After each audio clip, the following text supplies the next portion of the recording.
Just under a year to go until the Ryder Cup at Bethpage Black on the outskirts of New York City. Europe will be aiming to do what neither side has been able to do since 2012's Miracle at Medina and win an away Ryder Cup. Europe's captain was part of that team and, of course, the victorious captain a year ago in Rome. And I'm delighted to say he joins us now live from New York. Luke, great to see you. Thanks for taking the time to chat to us. As you know, I was there at Bethpage recently myself. Without the grandstands up, can you picture what it's going to be like, or is it impossible to imagine?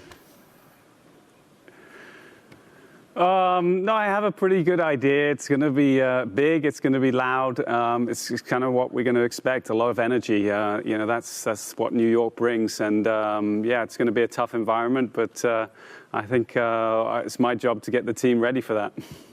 As you sort of allude to yourself, there'll be so much talk in the build-up about the crowd. Ryder Cup crowds are raucous. US Ryder Cup crowds can sometimes cross a line, and New York crowds are next level again. Do you have any concerns at all that things could spill over?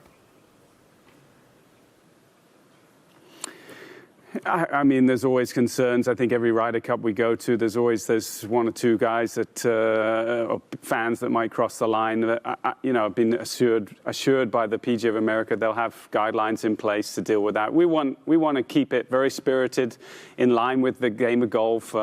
Two great rivals going against each other. So much energy, so much passion. We want the competitive fire between the teams and not outside from too much interference from the fans. But I think Keegan's on board with that. He understands we're on the same page. We want to win fairly and squarely, and you know, I think that will be it'll be a fun environment. You know, it really will, and I think the players will relish playing in front of some great sports fans, which they have here in New York. Yeah, absolutely. Earplugs at the ready. We will be speaking to Keegan shortly. Clearly, for many, it was quite a left field appointment.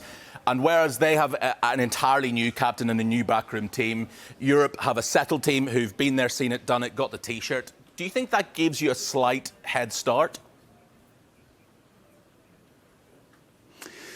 Well, it obviously hasn't happened for a long time. We've had a repeat captain, so you know, time will tell if that helps. I think the continuity could help. The players certainly are comfortable with me, and it was a great honor and you know, gratifying to hear them say they wanted 2 more years of my leadership. So I really appreciate that. Obviously, we have some good things in place. And Keegan is doing it for the first time, but most captains are. And, you know, he certainly loves representing the USA. He's very passionate about the event. It means a lot to him, and I'm sure he'll do a great job because of that. I suppose what's unique about this particular situation is Keegan is still such a highly competitive player, and, you know, just, 9 days ago, secured the winning point in the President's Cup. Clearly, there's a chance he could make the team next year.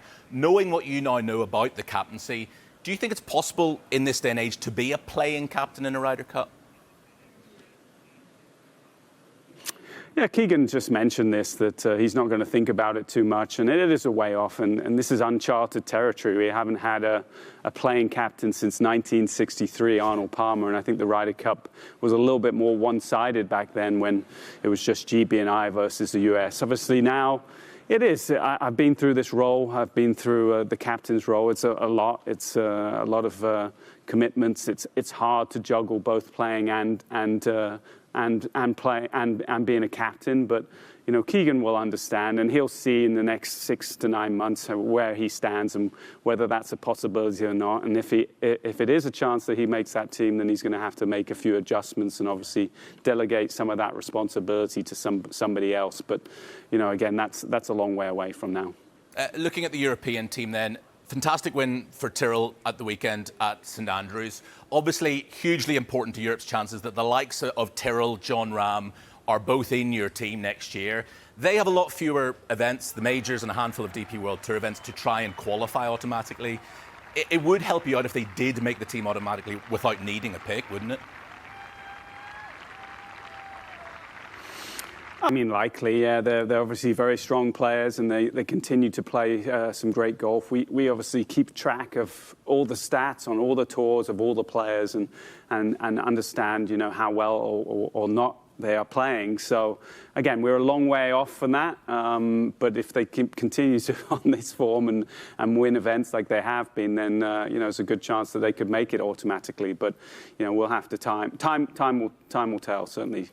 Has there been any consideration given to awarding points for performances on Liv? It was certainly talked about. Again, that was a decision that rested on the DP World Tour, and with negotiations and where we are in the game of golf, it didn't feel like it was necessary. That wasn't the case in Rome, and we've kind of been very consistent with that process. So we're happy with the qualification criteria, and I think everyone, including the guys on Liv, are happy and understand that as well. Now, Luke, if we'd been speaking a year out from Rome, very few people would have heard of the name Ludvig Oberg. Turns out he was a huge part of that victorious side in Rome. He's now the world number 5. So who is going to be the Ludvig of 2025? Who are the emerging European talents that we haven't heard of yet? Yeah, I get asked that question a lot. There's not too often does a Ludvig come across, and come about and break onto the scene in such an emphatic way, and obviously be a part of a massive part of history in Ryder Cup to pair up with Victor and beat Scotty Scheffler and Brooks Koepka by 9 and 7. That was a record margin, and something that he will always remember, and something certainly I will. We keep an eye on all the talent. I think there's some good young talent out there, the Højgaards, the McGibbons, continue on and on and on, and these guys will continue to cultivate and get better at the game, and it's a lot of people we're keeping an eye on. It was great to see such a youngish team come to Rome and really embrace the Ryder Cup, and I'm sure there'll be some more youngsters on that team in Bethpage as well. Luke, thanks as always for your time. We'll be speaking plenty more over the next 12 months. You'll be sick of the sight of me, but appreciate it as always. All right, cheers, Jamie.